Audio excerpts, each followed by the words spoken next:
দিলীপ ঘোষের নতুন দাওয়াই কি কি ডিটেলস বললেন দিলীপ ঘোষ, শুনবো।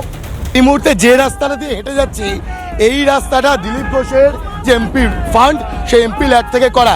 এবং এই রাস্তার উদ্বোধনে যখন প্রাক্তন সাংসদ দিলীপ ঘোষ এসেছেন, সেই সময় তৃণমূল থেকে ঘিরে ধরে বিক্ষোভ দেখাচ্ছে। কথা বলবো, দিলীপ বাবু, আপনার এমপি ল্যাডের টাকাতে রাস্তা তৈরি করা, আপনি উদ্বোধনে এলেন, আপনাকে ঘিরে তৃণমূল বিক্ষোভ দেখাচ্ছে কেন? দেখুন, একদিন প্রচার করেছে নাকি মিউনিসিপ্যালিটির টাকায় হচ্ছে, এমপির টাকায়। এসে গেছি, লোক জেনে গেছে, ভয়। যারা রাস্তা করতে পারে না তারা চেঁচায়, আরে রাস্তা করছে, ট্রেন বানিয়ে দে, দম থাকলে।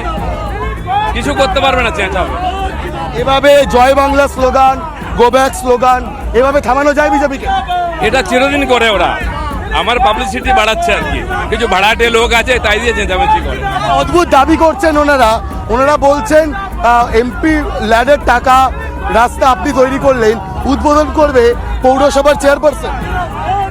উদ্বোধন আমি তো তাকে ডেকেছিলাম, আসেনি কেন? টাকা কেন্দ্রের, আমি প্রতিনিধি, আমি দিয়েছি, আমি উদ্বোধন করবো। ওরাই না এলে আমি কি করবো?